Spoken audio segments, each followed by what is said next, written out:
hakikat negara, warga negara, dan konsep warga negara. Jadi, negara itu apa sih? Negara itu ibarat sebuah organisasi yang besar yang memiliki penduduk serta di wilayah dilindungi oleh penduduk tersebut, dan dia juga diatur oleh pemerintahan yang sah. Nah, mengapa negara itu ada? Terdapat dua teori utama. Yang pertama itu mengenai teori kontrak sosial, yaitu bahwa kita sebagai rakyat itu setuju untuk memberikan sebagian dari kebebasan kita untuk diatur oleh pemerintahan. Lalu yang kedua adalah teori menurut Aristoteles, di mana negara itu ada karena kita ingin menciptakan kehidupan atau lingkungan yang aman, sejahtera, dan damai, serta teratur bagi keseluruhan kependudukan itu sendiri. Lalu yang kedua mengenai adalah konsep warga negara. Jadi warga negara itu siapa saja sih? Warga negara itu adalah kita sebagai anggota legal dari suatu pemerintah yang tercatat dalam hukum. Nah, kenapa warga negara itu sangat menguntungkan atau sangat penting untuk dilakukan atau dipahami? Yaitu yang pertama, karena warga negara itu memiliki dua hal, yaitu dia memiliki hak atau mendapatkan sebuah hak, misalnya hak untuk berbicara, hak untuk memiliki pendapat, dan hak untuk hidup. Lalu yang kedua, kita juga memiliki kewajiban itu sendiri, misalnya kewajiban untuk membayar pajak agar terciptanya lingkungan yang aman. Lalu selanjutnya adalah mengenai konsep warga negaraan. Jadi, konsep dari kewarganegaraan ini, warga negara itu berbicara mengenai status atau istilah hukum yang diciptakan untuk menghubungkan antara kita dengan negara. Jadi, status atau kewarganegaraan ini bisa didapatkan oleh dua hal. Yang pertama adalah dengan keturunan, yang kedua adalah mengenai anak. Jadi, untuk keturunan itu sendiri, kita bisa mendapatkan status kewarganegaraan dari suatu negara apabila kita memiliki keturunan atau dilahirkan oleh orang tua yang merupakan anggota dari negara tersebut. Lalu yang kedua adalah mengenai tempat lahir. Ini adalah teori Gisjoli yang artinya dia itu mendapatkan status kewarganegaraannya dengan cara dia lahir di tempat tersebut atau di negara tersebut. Itu adalah mengenai bab 1. Selanjutnya kita bahas mengenai bab 2, yaitu tipologi warga negara dan kewarganegaraan. Jadi, warga negara itu sendiri terbagi menjadi dua jenis, yaitu warga negara hukum atau dia warga negara yang tercatat secara hukum dan memiliki KTP. Lalu yang kedua, dia warga negara hukum namun dia adalah warga negara yang ideal. Ideal di sini maksudnya dia itu adalah aktif, peduli, kritis, dan peduli dengan isu-isu negaranya sendiri. Jadi sebenarnya untuk warga negara sendiri, tipe yang paling ideal untuk suatu negara itu adalah warga negara dengan jenis yang kedua, di mana dia itu turut tidak hanya peduli pada dirinya mereka sendiri atau keadaan mereka sendiri, tapi dia juga peduli dengan keadaan-keadaan dengan sekitar-sekitarnya, khususnya isu-isu yang ada di negaranya sendiri. Selanjutnya adalah tipologi kewarganegaraan global. Jadi ini adalah tipe-tipe kewarganegaraan yang fokusnya bagaimana kepedulian mereka terhadap isu-isu global. Jadi level terendah atau level paling sedikit dari tipe ini yang pertama adalah ideocentris dan juga egocentris. Jadi ini adalah tipe kewarganegaraan di mana dia hanya peduli pada dirinya sendiri atau saya sebagai individu dan juga kelompok-kelompoknya. Namun level tertinggi dari ketiga kepedulian atau tipe kewarganegaraan itu sendiri adalah tipe planetocentris. Jadi ini adalah tipe kewarganegaraan global dan di mana dia tidak hanya peduli terhadap kelompoknya sendiri atau individunya sendiri, tapi dia juga peduli dengan keluarga negara secara global, isu-isu global yang ada, dan turut ikut serta dalam membantu atau mencari solusi agar terjadinya damai dan sejahtera bagi keseluruhan global dunia.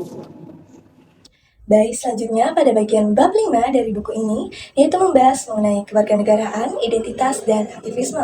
Pada bagian bab ini berfokus kepada analisis fenomena multinationalism atau nasionalisme digital sebagai ekspresi kolektif dari warga negara Indonesia di ruang maya. Pada bagian bab ini membahas berbagai studi kasus, salah satunya adalah kontroversi dari drama Korea Rocket Boys yang dianggap merendahkan citra dari bulu tangkis di Indonesia. Dan yang kedua adalah diskualifikasi All England, yang dimana tim pebulu tangkis Indonesia tidak dapat mengikuti ajang tersebut sehingga menyebabkan reaksi emosional dari masyarakat Indonesia di ruang maya. Dan yang ketiga adalah adanya isu keagamaan dalam penggunaan kasus di drama Korea yang dianggap keliru dalam menginterpretasikan agama Islam. Selanjutnya, pada bagian bab ini juga membahas mengenai identitas nasional dari bangsa Indonesia yang terbentuk dari dua bagian utama, yaitu identitas kesukabangsaan yang terdiri dari suku, agama, serta budaya. Dan yang kedua adalah identitas kebangsaan yang dimana disepakati bersama di dalam Pancasila, kemudian bahasa Indonesia, dan bendera merah putih. Secara keseluruhan, pada bagian bab 5 ini memberikan kontribusi penting dalam pemahaman studi kewarganegaraan di era digital.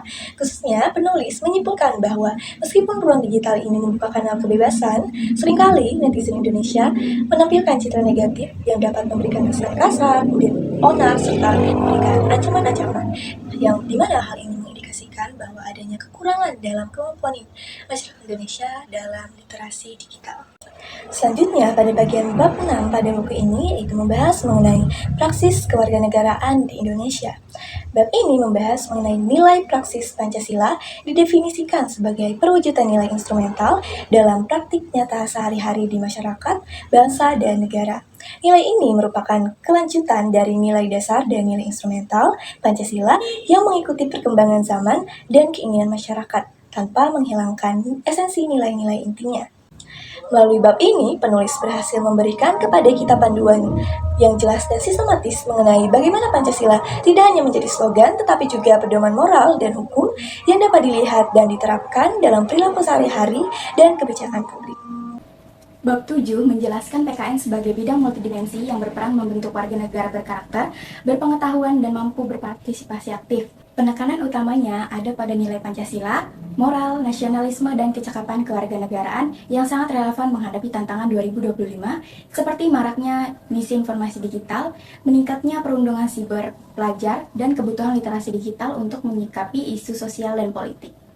Dalam konteks ini, PKN menjadi dasar penting untuk membangun sikap kritis, kemampuan memilah informasi, dan etika berkomunikasi. Bab 8 menguraikan hubungan hak dan kewajiban warga negara berdasarkan Undang-Undang Dasar tahun 1945 serta tanggung jawab negara dalam menjamin dan memenuhi hak tersebut. Relevansinya terlihat pada berbagai isu tahun 2025, misalnya meningkatnya kriminalisasi pembela HAM dan masyarakat adat, gugatan ke Mahkamah Konstitusi terkait pencantuman agama pada KTP, serta upaya pemerintah memenuhi jaminan sosial bagi korban pelanggaran HAM dan penyandang disabilitas. Hal ini menunjukkan keseimbangan antara hak, kewajiban, dan dinamika interaksi warga dengan negara. Pada bab yang ke-9 yang berjudulkan radikalisme dan ekstremisme, tantangan dan peluang isu kewarganegaraan. Pada bab ini menjelaskan bagaimana radikalisme dan ekstremisme ini menjadi ancaman nyata bagi negara, terutama karena penyebarannya ini mudah lewat media sosial. Radikalisme ini tidak selalu berhubungan dengan agama dan ia muncul dari berbagai faktor seperti ketidakadilan, disinformasi, dan ketidakpuasan sosial. Pada bab yang ke-10 yang berjudulkan kewarganegaraan dan modal sosial. Bab ini menjelaskan bahwa modal sosial itu kekuatan yang berupa kepercayaan, jaringan sosial, dan juga norma kerjasama dalam masyarakat. Modal sosial ini sangat penting untuk membangun negara dan juga menciptakan warga negara yang aktif, peduli, dan juga berkualitas. Bab 11 yang berjudulkan warga negara digital dan masa depan kewarganegaraan. Bab ini membahas bagaimana kehidupan digital itu mengubah cara kita menjadi warga negara. Identitas digital itu makin penting dan teknologi mempengaruhi cara kita berpartisipasi dan masyarakat, politik, dan juga budaya.